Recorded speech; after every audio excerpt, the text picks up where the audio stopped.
Operation सिंदूरनंतर बिथरलेल्या पाकिस्ताननं भारतावर हल्ल्याचा प्रयत्न केला। त्यावेळी पाकिस्तानच्या हल्ल्याला सडेतोड उत्तर दिलं ते S-400 या एअर डिफेन्स सिस्टीमनं।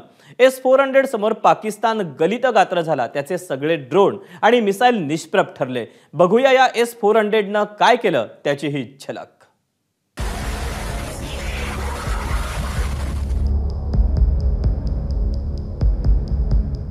हे अवशेष आहेत भारताच्या S-400 या एअर डिफेन्स सिस्टीम मधून निघालेल्या क्षेपणास्त्राचे। हे अवशेष सापडलेत पाकिस्तानच्या हद्दीमध्ये। नेहमीप्रमाणे पाकिस्तानी मीडियानं भारताचं S-400 क्षेपणास्त्र पाडल्याचाही दावा केलाय, मात्र त्यांचा हा दावा सपशेल फोल ठरलाय। हे S-400 ची माहिती असलेलं कोणीही सांगू शकेल? S-400 यंत्रणांच्या अवशेषांचा हा पाकिस्तानी हद्दीतील फोटो हा सगळ्यात मोठा पुरावा आहे पाकिस्तानसह चीनच्या मुखभंगाचा।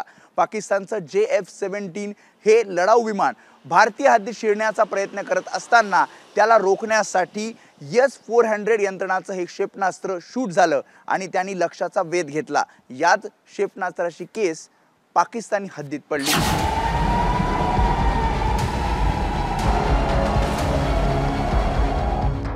ऑपरेशन सिंदूर नंतर भारताच्या हवाई हद्दीचं संरक्षण करण्यात सिंहाचा वाटा उचलला तो म्हणजे S-400 या यंत्रणेनं। पाकिस्तानचे शेकडो ड्रोन्स, क्षेपणास्त्र, भारताकडे झेपावलेली लढाऊ विमानं या भारतीय भूमीवर अजिबात नुकसान पोहोचवू शकली नाहीयेत आणि याचं कारण आहे भारताची एअर डिफेन्स सिस्टीम। अगदी काही लक्ष्य तर पाकिस्तानी हद्दीतच नष्ट करण्यात आली। पाकिस्तानी हद्दीमध्ये सापडलेलं S-400च्या क्षेपणास्त्राचे अवशेष हा त्याचाच एक भाग आहे।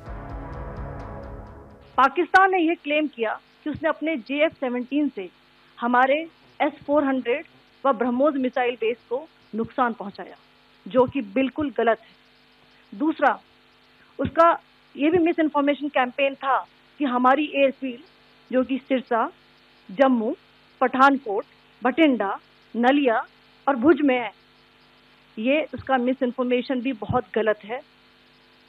तीसरा, पाकिस्तान के मिस इन्फॉर्मेशन कैंपेन के मुताबिक हमारे एम्यूनिशन डम्प्स जो चंडीगढ़ और बियास में है उसका डैमेज हुआ, यह भी बिल्कुल गलत है। हमने आपको मॉर्निंग ब्रीफिंग में बताया था विद फैक्ट्स एंड फिगर के साथ कि ये सारी चीजें बिल्कुल सही सलामत है। S-400 एअर डिफेन्स सिस्टीम मध्ये 4 प्रकारची क्षेपणास्त्र असतात। ही क्षेपणास्त्र 40 किलोमीटर पासून ते 400 किलोमीटर पर्यंतच्या लक्ष्यांचा वेध घेऊ शकतात। हवेतून जमिनीवर मारा करणारी S-400 मधील क्षेपणास्त्र ही एकाच वेळी 80 लक्ष्य बेचिराख करू शकते। जगात सर्वात वेगवान फायटर विमानांपासून ते छोट्या ड्रोन पर्यंत कोणत्याही लक्ष्याचा वेध घेण्याची याची क्षमता आहे। अवघ्या 3 मिनिटांमध्ये ही सिस्टीम फायरिंगसाठी तयार होते। तो मैं बस आपको रामचरितमानस की एक कुछ पंक्ति याद दिलाऊंगा, आप समझ जाएंगे। तो याद कीजिए वो पंक्ति जो है, विनय न माने जलधि जड़, भय 3 दिन बीत, बोले राम सकोप तब, भय बिन होए न प्रीत। तो समझदार के लिए इशारा ही काफी है। ऑपरेशन सिंदूर नंतर पाकिस्तानकडून हवाई हल्ले होणार हे अगदी स्वच्छ होतं, मात्र भारतीय हद्दीचं आणि भारतीय जीविताचं रक्षण करण्याची जबाबदारी S-400 नं सांभाळली आहे। पाकिस्तानी मनसुबे उधळण्यासाठी भारताचं सुदर्शन चक्र सुटलं आणि त्यात पाकिस्तानी अस्त्र भंगारात परिवर्तित झाली। ब्युरो रिपोर्ट, ABP माझा।